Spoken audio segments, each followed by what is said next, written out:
முதல்ல வருவாய்த்துறை ஊழியர்களுக்கு தேர்தல் ஆணையம் என்ன பணி கொடுத்தாலும் அது அரசு ஊழியர்கள் செய்ய வேண்டும் என்பது அரசியலமைப்பு இருக்கிறது. வருவாய்த்துறை ஊழியர்கள் 24 மணி நேரமும் சிறப்பா செயலாற்றி இதனாலதான் பிரச்சனை அப்படின்னு சொன்னாங்கன்னா அதை என்னால் ஒப்புக்கொள்ள முடியாது. இதில் அரசியல் இருக்கலாம், ஆளும் கட்சி அவங்களை தூண்டி விட்டுருக்கலாம் தமிழ்நாட்டில்.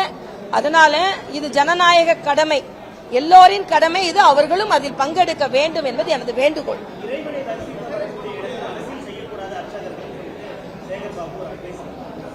நான் சேகர் பாபுவை வன்மையாக கண்டிக்கிறேன்.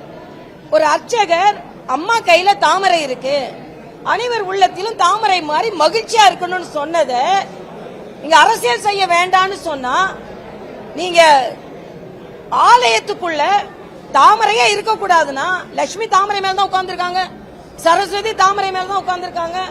ஆக தாமரையை பற்றி பேசுபவர்கள் ஆலயை விட்டு வெளியேறுங்கள்னு சொன்னா முதல்ல அறநிலையத்துறையை விட்டு சேகர் பாபு வெளியேறட்டும் நான் சொல்றேன். என்ன பேச்சு? ஒரு குளத்துல தாமரை பண்ண அரண்டுறாங்க. அங்க ஒரு பார்க்க சரி செய்தாங்க, அதுல தெரியாம ஒரு அதிகாரி தாமரை போட்டாரு. குளத்துல தாமரை போட்டோன்னு இவருக்கு நடுநடுங்க வந்துருச்சு. அதே மாதிரி கோயில்ல தாமரை போட்டோன்னு அதுக்கு அரண்டு போறாரு. ஆக தாமரையை பார்த்து அரசியல்ல மட்டும் இல்ல ஆன்மீகத்திலே அரண்டு போறாங்கன்னா, நீங்க தாமரை தவிர்த்து ஆன்மீகம் கிடையாது, தாமரையை தவிர்த்து அரசியலும் கிடையாது. தாமரையை பார்த்து அரண்டு போகிறீர்கள் என்றால் நீங்கள் தான் மிரண்டு போவீர்கள். நீங்கள் தான் அறநிலையத்துறையை விட்டு வெளியேற வேண்டும். அந்த அர்ச்சகர் மீது நீங்கள் நடவடிக்கை எடுத்தீர்கள் என்றால் நிச்சயமாக பாரதிய ஜனதா கட்சி எதிர்க்கும். ஏனென்றால் அவர் ஒன்னும் தப்பா சொல்லலையே, சின்னத்துல போடுன்னு சொன்ன. நான் கேட்கிறேன், பல சிறுபான்மை வழிபாட்டு மன்றங்களில் வழிபாட்டு இடங்களில் தேர்தலுக்கு முன்னால இவங்களுக்கு தான் ஓட்டு போடணும்னு தீர்மானமா சொல்றாங்களா? அதை என்னைக்கான எதிர்த்தீங்களா? பெருமையா வேற சொல்றாங்க. அவங்க எல்லாம் சேர்ந்து ஒட்டு மொத்தமா முடிவு பண்ணி எங்களுக்கு தான் ஓட்டு போடுவாங்க. அதனால ஆன்மீகத்தில் அரசியலை சேகர் பாபு தான் கலக்கிறார். கடுமையான எச்சரிக்கையை நான் விடுக்கிறேன். தாமரையை விடுத்து ஆன்மீகம் கிடையாது. சூரிய சுப்பிரபாதம் ஒன்னு இருக்கு, ஒன்னு அங்க எதிர்த்தமா? சூரியனுக்கு சுப்பிரபாதம் சில கோயில்கள்ல பாடுறாங்க, எதிர்த்தமா? குறுகிய மனப்பான்மையை அறநிலையத்துறையில் காண்பிக்க வேண்டாம் என்று சேகர் பாபுக்கு நான் எச்சரிக்கை விடுக்கிறேன். நான் சொல்றேன்,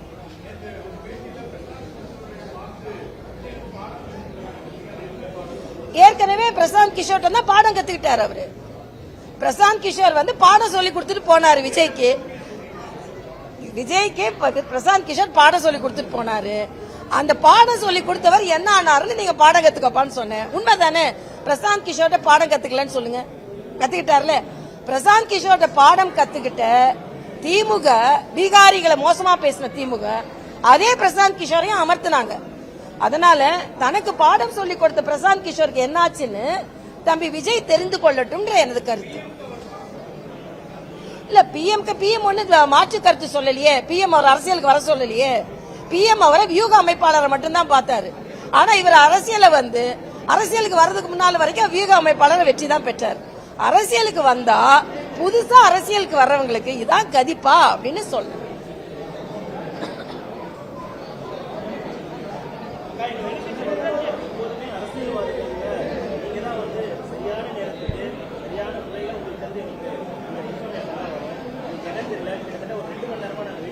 அப்படியாப்பா?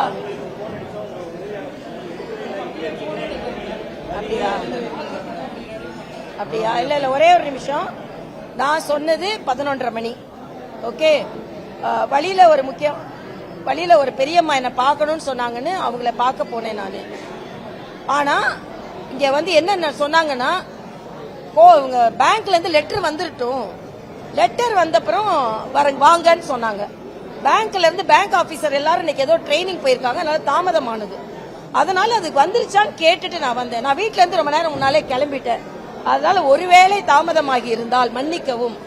அது வந்து அதுவும் மக்களுக்கு அந்த அனுமதி லெட்டரோட கொடுத்துடலான்ற ஒரு நல்ல எண்ணத்துல தான் நான் மக்களுக்கு அந்த லெட்டர் தாமதிக்கப்படக்கூடாது என்று நான் தாமதமா வந்தேன்.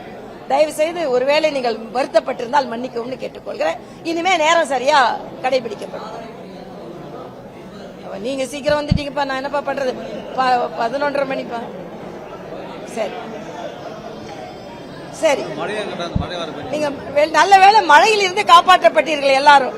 என்னன்னு சொல்லணும்னு நினைச்சேன். மாநகராட்சி போட்டு வாங்குறாங்களாம்ப்பா. மாநகராட்சி போட்டு வாங்குறாங்களாம். போட்டு வாங்கியிருக்காங்க. மாநகராட்சினால தண்ணி தேங்காதுன்னா ஏன் போட்டு வாங்குறாங்க? பத்திரிகை தம்பிங்களா, நான் ஒரு சொல்லிக்கிறேன். நீங்க எல்லாம் கொஞ்சம் சீக்கிரம் உள்ள வந்ததுனால மழையில் இருந்து காப்பாற்றப்பட்டீர்கள். மழை பெய்து வெளியே அப்படின்னு அதெல்லாம் சொல்லுவாங்க. நீங்க அமெரிக்கா மாதிரி சிங்கப்பூர் மாதிரி ஆக்குறேன்னு சொன்னீங்க, ஆக்க முடியல. என்ன அமெரிக்காவை உதாரணத்துக்கு கொண்டு வந்து வந்துட்டீங்க. அமெரிக்கா மாதிரி இல்ல, எங்க திராவிட அரசு அதை விட ஜாஸ்தியா நல்லா வேலை செய்யு சொல்லாம என்ன அமெரிக்காவுக்கு போயிட்டாங்க. அவங்க சிங்கப்பூரை ஆக்குவேன் சென்னைன்னு சொன்னது என்னாச்சு ஸ்டாலின்?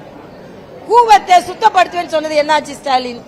அதனால இன்னைக்கு 4000 கோடியை செலவழிக்காம போட்டு வாங்குறாங்களாம். மீனவர்கள்ட்ட இருந்து போட்டு வாடகைக்கு வாங்கினது போய் சென்னை மாநகராட்சி சொந்தமா போட்டு வாங்குறாங்களாம். நான் ஒண்ணு கேள்விப்பட்டேன். வேலைச்சேரில இருந்து ஒரு தம்பி போய் பேங்குக்கு போனாராம். கார் வாங்க லோன் வேணும், இல்ல போட்டு வாங்க லோன் வேணும்னு கேட்டாராம். கடைசியில இப்ப எல்லாரும் போட்டு வாங்க வச்சுட்டீங்களேப்பா. ஓட்டு வாங்கிட்டு போட்டை வாங்க வச்சுட்டீங்களே, அதான் எங்களோட கவலை. ஓட்டு வாங்குனீங்க, அதனால ஒழுங்கா வேலை செய்யுங்க, போட்டு வாங்க விடாதுங்க.